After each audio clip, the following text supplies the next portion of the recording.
8 ľudí vraj vlastní 80% Slovenska, takže ešte stále majú málo. Už mi volali dotyčného družstva a boli vyhrážky, že majú znalosti na ministerstve, že sa postarajú o to, že to nepôjde. A potom už o týždeň neskôršie, už jak som im dával výpovede, zase prišli vyhrážky, že nám to podpália, že sa postarajú o to všetko. Pred 6-8 rokmi som mu musel podpísať papier, že mi tú pôdu dá do obhospodarovania, ale že si nebudem žiadať na tú pôdu dotácie ja. Je kopec ľudí, ktorí keby mali príležitosť, tak si myslím, že ju dokážu využiť. Takto vidia slovenské poľnohospodárstvo malí farmári, ktorí hospodáriť chcú. Politici sa predbiehajú vo vyhláseniach, že pôda je naše národné bohatstvo, no malým farmárom sa stále žije ťažko. Prím hrajú veľké družstvá, ktoré dostávajú milióny eur z dotácií, často aj na pôdu, ktorú vlastne obhospodaruje niekto iný.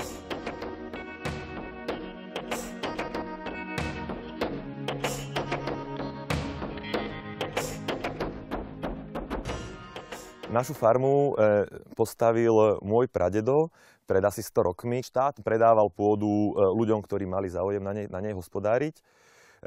Tak zobrali si na to úver, keď to splatili, tak im to komunisti zobrali. A po páde komunizmu sa sem môj starý otec vrátil, začal to tu pomaličky zvelaďovať, začal pestovať liečivé rastliny. Ja už som 3. generácia bylinkárov v našej rodine. Babka sa zaoberala tým, že len zberala liečivé rastliny, otec ich začal pestovať a ja už som to teda zlegalizovala do tejto podoby. Po 20 rokoch podnikania máme 60 obchodov. No, pred 2 rokmi sme začali s tým, že som mal kozy. Momentálne mám 14 bičkov na mäso. Rodina Homolovcov si dokáže dopestovať 80% potravín, organizovať agroturistiku, stretnutia malých farmárov či školské výlety. Mnohé malé firmy ponúkajú zdravé a kvalitné potraviny, no bojujú o prežitie.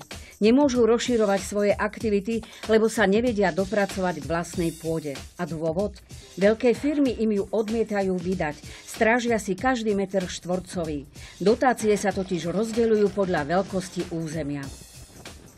Veľkí poľnohospodári majú viac menej zabetonované nájomné zmluvy v Slovenskom pozemkovom fonde, kde za lacný peniaz môžu mať pôdu v nájme. Ich ani nezaujíma, či sa to kosilo a pozberalo. Stačí to zmulčovať. Ako píše v mailovom stanovisku Slovenský poľnohospodársky fond, šance mladých farmárov na prenájom pôdy závisia od toho, či fond disponuje pozemkami na poľnohospodársku výrobu. Homolovci obhospodarujú necelých 15 hektárov vlastnej pôdy. Už roky požadujú firmu Tatra Agrolev, aby im pozemky vrátila aj oficiálne. Princíp Európskej únie totiž znie: dotácie má poberať ten, kto na pôde hospodári, aspoň tak nás informoval generálny riaditeľ legislatívy na ministerstve pôdohospodárstva. Od konateľa firmy Tatra Agrolev Petra Kováča sme sa nedočkali odpovede, či má s pôvodnými vlastníkmi podpísané nájomné zmluvy. Výpoveď z nájmu sme dali družstvu už pred 4 rokmi, ale vzhľadom na 7-ročný cyklus európskych dotácií na pôdu nás požiadal, či by sme s tým nemohli počkať do konca programového obdobia. S čím sme súhlasili, že dobre, že bude brať dotácie, nejak si to potom vykompenzujeme. To znamená, keď ukončí ten rok poľnohospodársky, tak vtedy môže tú pôdu mu Slovenský pozemkový fond odobrať a prideliť mladému farmárovi. Čo sa týka dotácií, poviete nám, koľko zhruba berie Agrolev? Iba inžinier Kováč. Za posledných 10 rokov firma Tatra Agrolev dostala na dotáciách 191 miliónov korún a po zavedení eura ďalších 9 202 000 eur. S viacerými vlastníkmi sa vraj verbálne dohodla, že si na dotácie nebudú nárokovať. V mailovom stanovisku pre RTVS konateľ firmy Peter Kováč tvrdí, že Homolovci obhospodarujú len 4,5 hektára. Toto tvrdenie je v rozpore s dokladmi, ktoré máme v redakcii, kde Agrolev platil kompenzácie Homolovcov na takmer 14 hektároch, kde im platil krmivo či daroval bíčky, čím potvrdil ich neoficiálnu dohodu. Môže nejaká firma poberať dotácie, nehospodáriť na pôde a sama si určiť mieru akýchsi pofiderných kompenzácií, len aby malým roľníkom zavrela ústa? Také pravidlá EÚ nepozná. Im aj tých 15 hektárov stojí za to, aby sa nám momentálne vyhrážali súdom. A vy ste si už nárokovali na dotácie? Áno, k 15. máju sme si podali žiadosť. Pri nakrúcaní reportáže sme našli ďalších farmárov, s ktorými má Tatra Agroliv prazvláštne dohody. Nie všetci boli ochotní hovoriť na kameru, niektorým však už došla trpezlivosť. Jan Hagovský má časť vlastnej pôdy a časť zo Slovenského pozemkového fondu. Pozemkový fond ju ale prenajal firme Tatra Agroliv. Hagovský tej zasa podpísal papier, že pôdu obhospodarovať môže, ale nebude si nárokovať na dotácie. Prečo ste sa s ním tak dohodli? Tak som si myslel, že za 2-3 roky sa to spraví, tak jak mi napísali prvú odpoveď, že teda majú to v nejakom projekte, hej, tento rok mi to vrátiť nemôžu.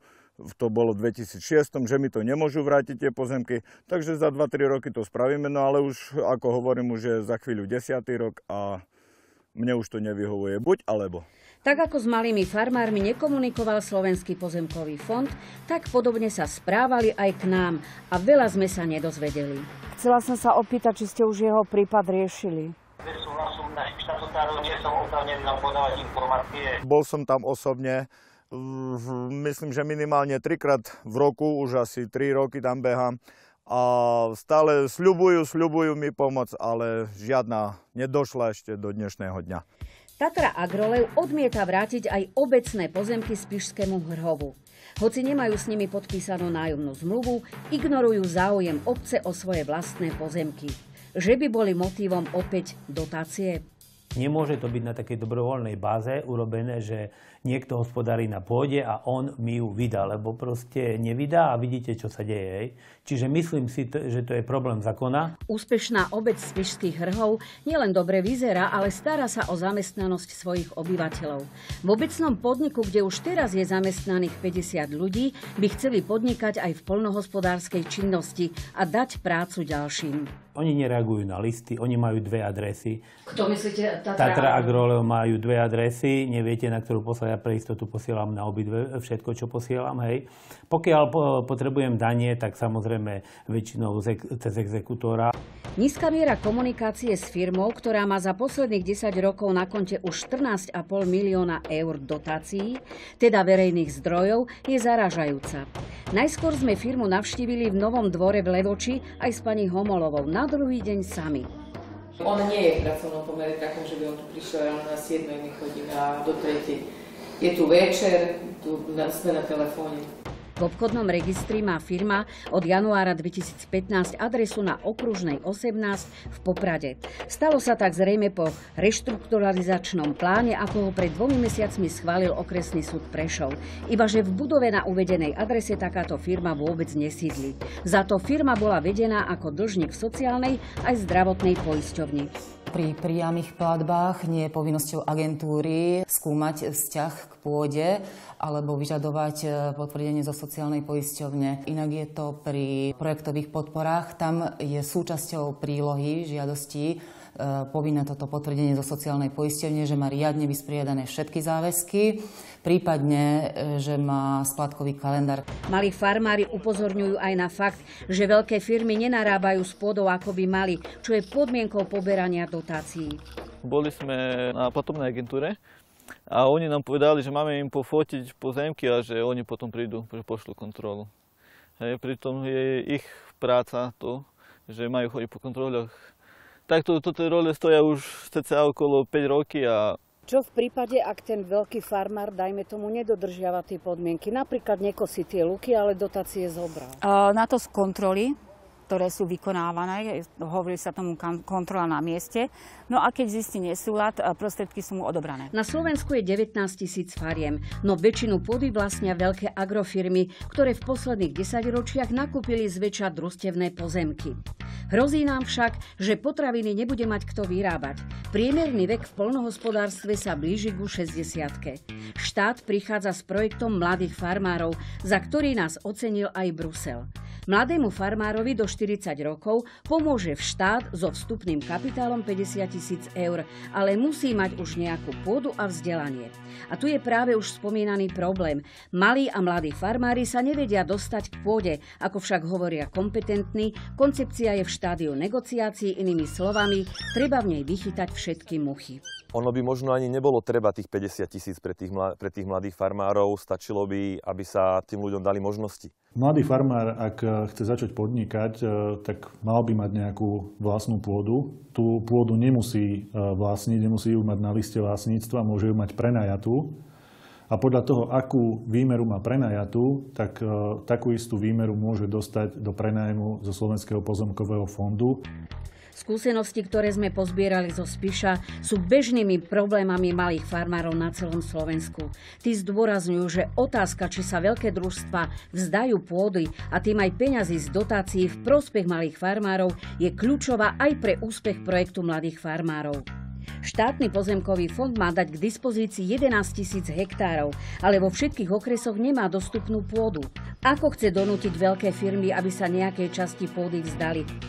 Ak sa v sektore alebo v regióne objaví mladý farmár, tak tento veľký za presne stanovených podmienok, ktoré hovorí ten zákon, musí zdať, alebo mu teda bude odobratá časť pôdy. Podpora mladých farmárov je naozaj vynikajúca myšlienka.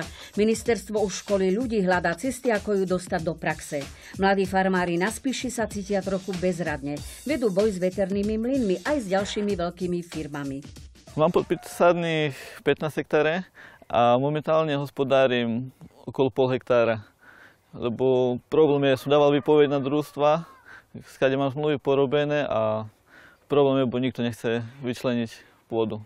Ja sa len chcem opýtať, teraz je taký projekt Mladí farmári.